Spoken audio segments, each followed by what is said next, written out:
हमारी ruling government ने इस बार चाइना और नॉर्थ कोरिया से सीख के ये निश्चित कर लिया है कि अब वो सिंगल गवर्नमेंट रूल ही चलाएगी। इसीलिए अब से वो लोग ओपोनेंट लीडर्स को या तो जेल में डाल देते हैं या बीजेपी में इंक्लूड।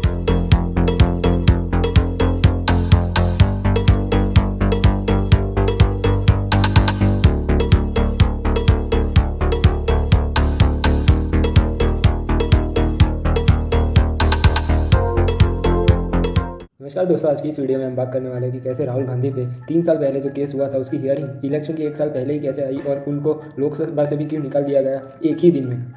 क्योंकि जैसे ही किसी ने अडानी पे ज़्यादा सवाल उठाने शुरू किए तो हमारे एंग्री यंग मैन ने एक ही दिन में उसको लोकसभा से ही निकलवा दिया। क्योंकि गवर्नमेंट को इतना तेज दौड़ाया गया कि एक जिस दिन ऑर्डर आया कि राहुल गांधी गिल्टी थे उस केस में, उसके अगले ही दिन उनको सेक्रेटेरिएट का लेटर भी आ गया था कि उनकी लोकसभा की सीट रद्द कर दी गई है। मैं उसकी पूरी स्टोरी बताता हूँ आपको कि कैसे राहुल गांधी के एक स्टेटमेंट पे उन पर डिफेमेशन केस भी लग गया और उनको गिल्टी भी मान लिया गया।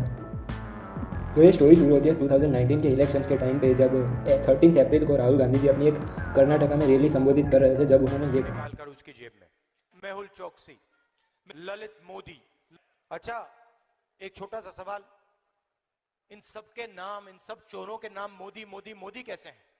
नीरव मोदी, ललित मोदी, नरेंद्र मोदी, और अभी थोड़ा ढूंढेंगे तो और बहुत सारे मोदी निकलेंगे। उन्होंने पब्लिक को तो ज़्यादा नाराज़गी नहीं हुई थी, पर बीजेपी के एक नेता को तो बहुत ज़्यादा हो गई, जो फॉर्मर गुजरात के मिनिस्टर और एमएलए थे पूर्णेश मोदी। उन्होंने राहुल गांधी पे डिफेमेशन केस कर दिया ये कहकर कि इन्होंने पूरी कम्युनिटी को टारगेट किया है और चोर कहा है, बल्कि जबकि ये मतलब था नहीं राहुल गांधी का। उन्होंने तो सिर्फ नरेंद्र मोदी, ललित मोदी और नीरव मोदी को ही चोर कहा था और कहा था कि ऐसे काफ़ी सारे चोर और भी हो सकते हैं, पर इन्होंने मिस इंटरप्रेट कर दिया इस चीज़ को। उन्होंने एग्जैक्टली पहले नाम लेके बोला था कि नीरव मोदी, ललित मोदी और नरेंद्र मोदी ये सारे मोदी चोर किए, उन्होंने पूरी कम्युनिटी को नहीं कहा था। जबकि बाकी सारी न्यूज़ चैनल्स और न्यूज़ पेपर्स ने ये छापा कि उन्होंने सारे मोदीज़ को चोर कह दिया था। BBC एक अकेला न्यूज़ पोर्टल था जिसने सही इसका इंटरप्रिटेशन छापा था कि why all of this Modis are thieves. मगर फिर भी वो कोर्ट के जज होते हुए भी SS वर्मा को लगा कि स्टेटमेंट में उन्होंने पूरी कम्युनिटी को टारगेट किया, इसीलिए उन पर पिछले ही हफ्ते जब स्टे आया तब पता चला कि उनको 2 साल की जेल हुई है। क्योंकि जब पूर्णेश मोदी ने तो क्रॉस एग्जामिनेशन में भी ये कहा था कि शायद राहुल गांधी जी का ये मतलब नहीं था, फिर भी जज ने उन्हें ज़्यादा से ज़्यादा सज़ा दी थी 2 साल की, क्योंकि वो एक MP थे इसलिए उनका ज़्यादा इन्फ्लुएंस होता है, तो ये कारण दे के उन्होंने ये कहा था। अब इस 2 साल की सज़ा जो मैक्सिमम होती है डिफेमेशन केस में, इसका कारण कोर्ट को पूछा गया तो कोर्ट ने ये कहा कि एज अ MP है तो इनका इन्फ्लुएंस बहुत ज़्यादा होता है लोगों को, इसीलिए उन्होंने सबसे ज़्यादा से ज़्यादा सज़ा दी है ताकि बाकी के लोग इन्फ्लुएंस ना हो सके। मगर बीजेपी की एक पॉलिटिशियन जो पहले कांग्रेस में थी 2018 में, उन्होंने भी कुछ ऐसा ही स्टेटमेंट ट्वीट किया था, पर उन पर आज तक कभी भी केस नहीं हुआ या किसी भी लीडर ने भी उन पर केस नहीं किया ये मोदी कम्युनिटी कहकर। राहुल गांधी जी पे ये केस IPC की धारा 499 और 500 के तहत उन्हें गिल्टी माना गया और उन्हें डिफेमेशन केस के तहत ज़्यादा से ज़्यादा 2 साल की सज़ा दी गई, और साथ ही साथ उनको अगले ही दिन लोकसभा से भी डिस्क्वालीफाई कर दिया गया अंडर सेक्शन 8(1) और आर्टिकल 102(1) के अंदर, जिसमें लिखा है कि अगर कोई भी MP या इन्फ्लुएंशियल पॉलिटिशियन पाया जाता है किसी भी केस के अंदर गिल्टी, तो उसे MP के पद से हटाया भी जा सकता है।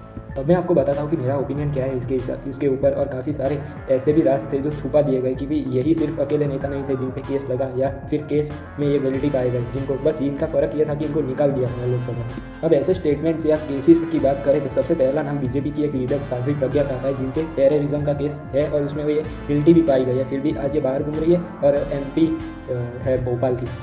इनका सबसे पहला स्टेटमेंट मैं दिखाता हूँ जो अभी लेटेस्ट इन्होंने, सुरक्षित रखो, अपनी लड़कियों को संस्कारित करो, अपने घर में हथियार रखो, कुछ नहीं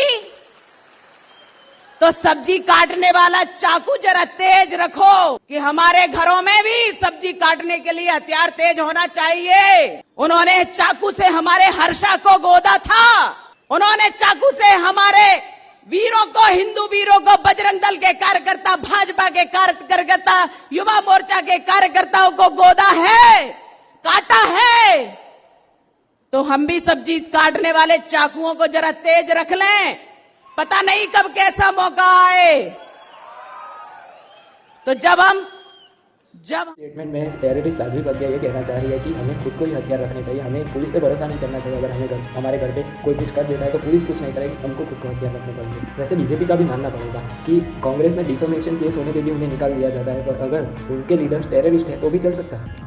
इतना सब करने के बाद भी प्रज्ञा जी रुकी नहीं, उन्होंने तो काफ़ी सारे स्टेटमेंट दे रखे हैं। उनमें से एक था कि उन्होंने नथुराम गोडसे को नेशनलिस्ट बोला। कि अभिनेता कमल हसन ने बयान दिया कि नाथूराम गोडसे पहले आतंकवादी थे। आप क्या कहेंगे? भगवा आतंकवाद को लेकर आप पे भी आरोप लगते रहे पहले। दिग्विजय सिंह ने पहले बार ये शब्द इस्तेमाल किया। आप क्या कहेंगे नाथूराम गोडसे पे? नाथूराम गोडसे देशभक्त थे, हैं और रहेंगे। ऐसा बोलने उनको आतंकवादी कहने वाले लोग स्वयं के गिरेबान में झांक के देखें।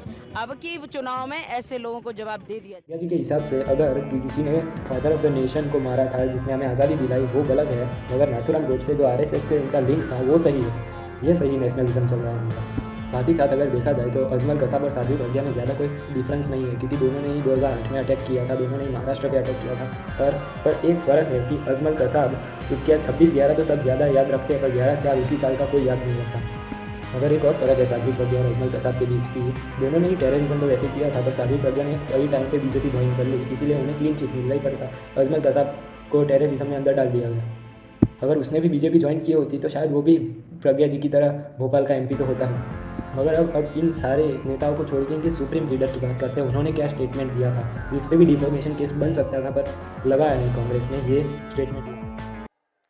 जिस बेटी का जन्म नहीं हुआ वो कांग्रेस सरकारों के कागज पे वो बेटी की विधवा भी हो गई और बेटी के विधवा पेंशन भी मिलना शुरू हो गया। ये रुपये कौन कौन विधवा थी जो लेती थी?